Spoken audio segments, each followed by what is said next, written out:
Jadi seluruh elemen sebetulnya tiba di bandara bukan sekedar menjemput seorang ulama, tapi menjemput seorang petanding. Kan itu soalnya tuh.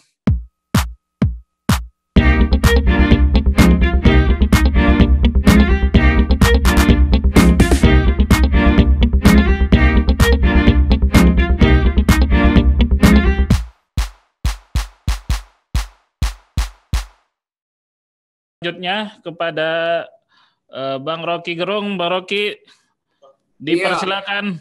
Bagaimana pandangannya terkait tadi arahan ya, bukan pandangan. Terkait dengan kepulangan dan fenomena imam besar Habib Rizik Syihab. Pada Bang Rocky dipersilakan. Ini saya sebenarnya udah bosan nerangin karena 2 hari ini seluruh pers bicara soal itu. Coba kita ikuti dulu jalan pikiran istana, itu jalan pikiran yang gagal dalam mengantisipasi kepulangan Habib Rizik. Isu yang diterangkan dibuat terang, padahal isunya samar-samar, bahwa radikalisme akan tumbuh lagi bila Habib Rizik kembali itu. Kan itu preteks yang diedarkan oleh istana. Karena itu ada upaya untuk mencegah gitu. Tetapi politik demokrasi menuntut agar supaya hak Habib Rizik untuk bermukim kembali di negerinya jangan dihalangi itu. Oleh karena itu istana mengalami kecemasan yang rangkap 2. Cemas terhadap potensi rebound dari yang mereka sebut radikalisme, dan cemas akan dituding sebagai menghalangi hak asasi manusia dari warga negara yang hendak pulang. Nah, 2 polar itu yang terbaca di dalam bahasa tubuh Mahfud MD. Di satu pihak, Mahfud menganggap bahwa ini orang bukan orang suci. Ini pengikutnya sedikit. Konsekuensi dari mengucapkan itu, yaitu biarkan dia tiba. Tetapi upaya untuk menghalangi tetap terjadi. Yaitu bahwa dia pulang karena ekstradisi.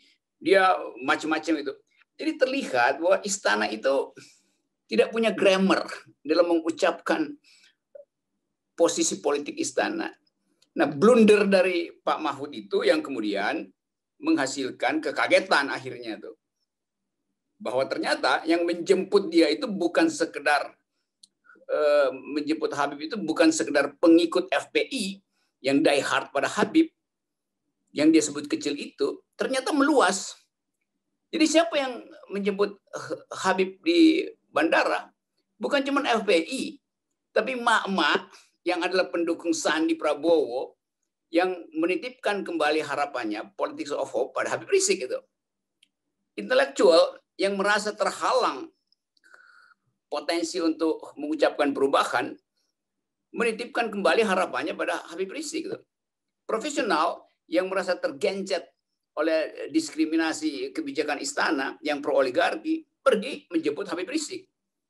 Jadi seluruh elemen sebetulnya tiba di bandara bukan sekedar menjemput seorang ulama, tapi menjemput seorang petanding. Kan itu soalnya tuh. Jadi kita mesti eksplisit mendeskripsikan itu supaya analisa tidak dikaburkan oleh semacam peristilahan bahwa Indonesia masih baik-baik aja demokrasinya, buktinya Habib Rizik pulang.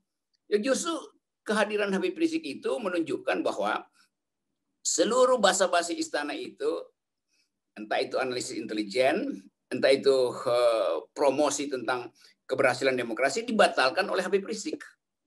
Apa yang dibatalkan? Habib Rizik tiba di dalam momen ketika orang sedang berharap institusi-institusi penegak hukum tidak bersifat diskriminatif. Jadi preteks itu yang ada. Nah sekarang orang lanjutkan logikanya. Apakah Habib Rizik akan menjadi tokoh politik? Itu pertanyaan yang terlambat. Karena dari awal Habib Rizik memang mempraktekkan politik di dalam pengertian kritis. Jadi dari awal figur publik Habib Rizik adalah seorang politisi pada akhirnya begitu. Tibanya Habib Rizik langsung berurusan dengan statement politik. Kalau mau rekonsiliasi, bebaskan dulu tahanan politik atau aktivis kami, ulama, segala macam. Kan itu adalah statement politik yang ditujukan pada istana. Jadi dengan kata lain, dia adalah tokoh politik. Dia nggak ucapin ceramah agama waktu tiba di bandara. Ucapannya pertama adalah bebaskan tahanan politik atau mereka yang berseberangan dengan istana. Itu adalah statement politik. Jelas itu. Apapun interpretasinya, itu adalah tuntutan politis bahkan dari Habib Rizik. Jadi sekali lagi kita harus clear membaca simbol yang dihasilkan melalui analisis terhadap statement-statement Habib Rizik belakangan ini.